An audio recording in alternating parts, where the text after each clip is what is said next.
अरे इस सूखे पेड़ में कौन हो सकता है? कोई मुसीबत में लगता है। कुकू, गुड़िया, तुम यही रुको, मैं जरा देख कर आती हूँ।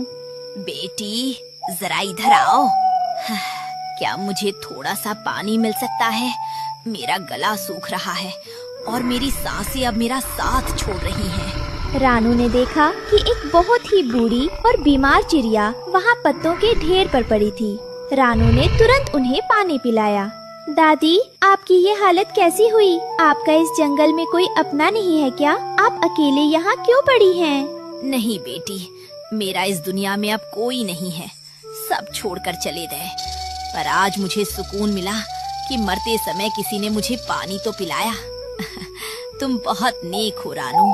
दादी चिड़िया ने अपने पंखों के नीचे से एक छोटा सा काला और मुरझाया हुआ बीज निकाला और रानू के पंजों पर रख दिया। बेटी, ये मेरा आखिरी उपहार है। ये एक यादों का बीज है। इसे अपने घर के आंगन में बो देना और अपनी ममता से सींचना। ये तुम्हारे परिवार को हर मुसीबत से बचाएगा। बस इसे कभी सूखने मत देना। दादी, आप ऐसा क्यों कह रही हैं? मैं आपकी देखभाल करूंगी, आप ठीक हो जाएंगी। पर दादी चिड़िया ने अपनी आंखें हमेशा के लिए मूंद ली। रानू की आंखों से आंसू रुक नहीं रहे थे। रानू जब वो बीज लेकर घर लौटी तो कालू कौवा रास्ते में अपनी पत्नी गोरी के साथ बैठा उसका मजाक उड़ाने लगा। अरे ओ रानू, सुना है तू उस बेघर बुढ़िया की सेवा कर रही थी और बदले में क्या मिला? ये काला पत्थर जैसा बीज? तू भी कितनी नासमझ है। सही कहा कालू जी। रानू को लगता है कि इस कचरे से कोई सोना उगेगा। रानू, इसे फेंक और कहीं से ताज़ा फल ढूंढ कर ला, वरना बच्चे भूखे मर जाएंगे। कालू भाई, ये कचरा नहीं, एक माँ का आशीर्वाद है और माँ का आशीर्वाद कभी खाली नहीं जाता। रानू ने बहुत ही प्यार से मिट्टी खोदी और उस बीज को जमीन में दबा दिया। कुकू और गुड़िया भी अपनी माँ की मदद कर रहे थे। मम्मा, क्या इस बीज से खिलौने निकलेंगे या फिर नए सारे रसीले फल?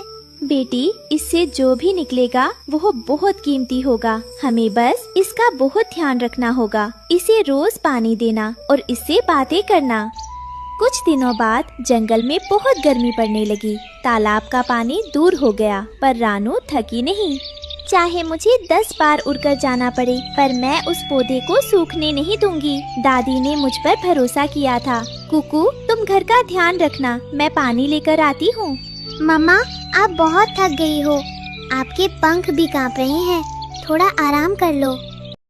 जहाँ एक तरफ रानू अपनी ममता से उस पौधे को सींच रही थी, वहीं जंगल के सबसे पुराने और समझदार उल्लू बाबा आसमान के सितारों को देखकर चिंतित थे।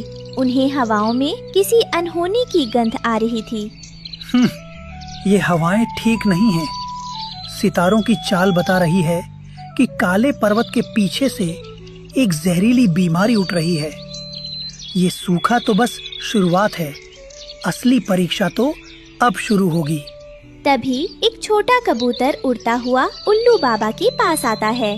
बाबा, आप इतनी रात को अकेले क्या बुदबुदा रहे हैं और आप इतने परेशान क्यों दिख रहे हैं? बेटा, जंगल पर संकट के बादल मंडरा रहे हैं। एक ऐसी बीमारी आ रही है जिसका इलाज किसी जड़ी बूटी में नहीं है। पर वो देखो, रानू के आंगन में वो छोटा सा पौधा, वो साधारण नहीं है। वो इस अंधेरे जंगल में उम्मीद की एकमात्र किरण है। रानू की मेहनत ही हमें इस आने वाली काली हवा से बचा पाएगी। पर बाबा, रानू तो खुद प्यास से बेहाल है, क्या वो उस नन्हे पौधे को बचा पाएगी? ममता में बहुत ताकत होती है बेटा। जो पौधा आंसुओं और पसीने से सींचा जाता है, उसे काल भी नहीं सुखा सकता। बस प्रार्थना करो कि एक सुबह जब सूरज की पहली किरण रानू के आंगन पर पड़ी तो मिट्टी को चीरकर एक छोटा सा सुनहरी कोपल बाहर निकला। मम्मा, देखो, छोटा सा पौधा निकल आया और देखो, ये तो रात में चमकता भी है। देखा बच्चों, मेहनत और सब्र का फल। ये कितना सुंदर लग रहा है। अब हमें इसे और भी ज्यादा प्यार देना होगा। रानू का चमकता पौधा देखकर गोरी को बहुत जलन हुई। वो अपने घर की खिड़की से ये सब देख रही थी। कालू जी, रानू के घर में तो कोई जादुई पौधा उगाया है। रात भर उसकी रोशनी मेरी आंखों में चुभती है। क्यों ना हम उसे उखाड़ कर फेंक दें? धीरज रख गोरी, अभी तो वो छोटा है। जब उसमें फूल आएंगे तब हम उसे चुरा लेंगे, फिर सारा जादू हमारा होगा। पूर्णिमा की रात थी। अचानक उस पौधे पर एक बहुत बड़ा और नीला फूल खिला।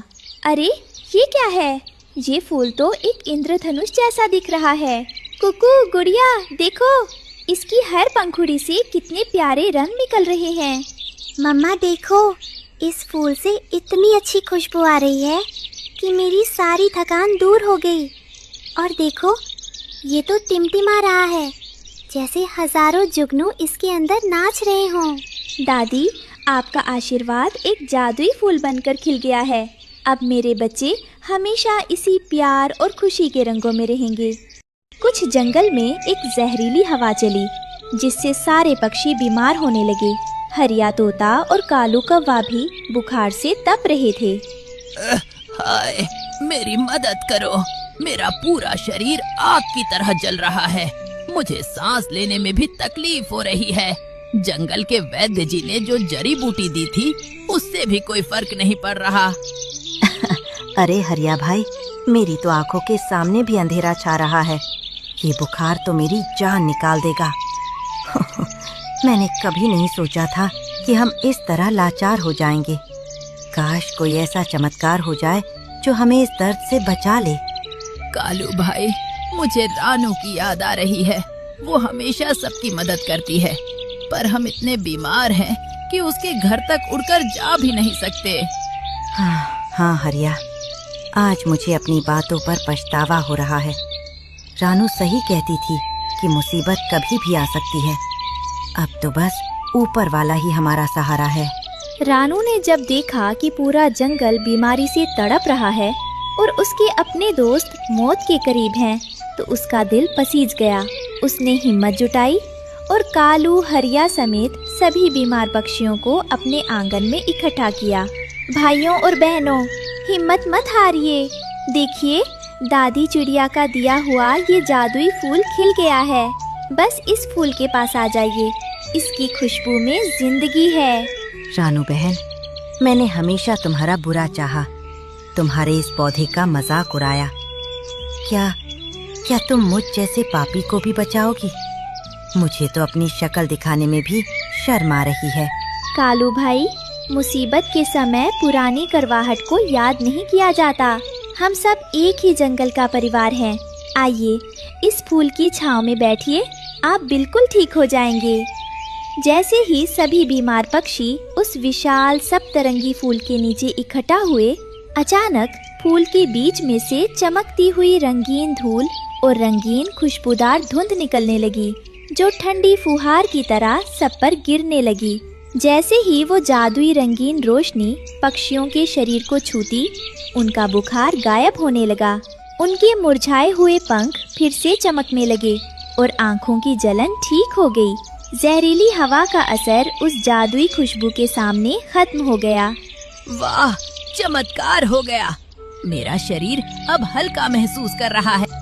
रानू, तुम्हारी ममता ने आज हम सबको मौत के मुंह से बाहर निकाल लिया। धन्य हो रानू, धन्य है दादी चिड़िया का आशीर्वाद। आज अगर तुम और तुम्हारा ये जादुई फूल ना होता, तो ये जंगल उजाड़ हो जाता। हम सब तुम्हारे और तुम्हारी इस मेहनत के सदा शुक्रगुजार रहेंगे। पूरे आंगन में पक्षियों की चहचहाहट गूंज उठी। जो पक्षी कल तक कराह रहे थे, आज वे रानू के आंगन में खुशी से नाच रहे थे। जादुई फूल की रोशनी ने न सिर्फ उनकी बीमारी ठीक की, बल्कि उनके दिलों की नफरत भी धो डाली। रात को रानू जब घोंसले में सो रही थी, तब उसको सपने में दादी चिड़िया दिखाई दी। रानू बेटी, तुमने इस बीज को अपनी ममता से सींचा, इसीलिए इसमें जान आई। ये झूला हमेशा उन लोगों को सुकून देगा जो दूसरों की मदद करते हैं। खुश रहो मेरी बच्ची। अगली सुबह कालू पूरी तरह ठीक हो गया था। वो रानू के लिए ढेर सारे फल लेकर आया। रानू बहन, आज से मैं तुम्हारा नौकर बनकर रहूंगा। तुमने साबित कर दिया कि असली दौलत सोना चांदी नहीं, बल्कि वो दुआएं हैं जो हमें बुजुर्गों से मिलती हैं। मुझे भी माफ कर दो रानू। तुम्हारी इस यादों की अमानत ने आज हमारा घर बसने से बचा लिया। अब रानू का आंगन पूरे जंगल के बच्चों की खेलने की जगह बन गया था। वो जादुई फूल हमेशा महकता रहता था। अरे बिटिया की कसम, नेकी ही असली मरहम। याद रखना बच्चों, जब हम किसी बेसहारा की मदद करते हैं तो भगवान हमें ऐसा उपहार देता है जिसकी कोई कीमत नहीं लगा सकता।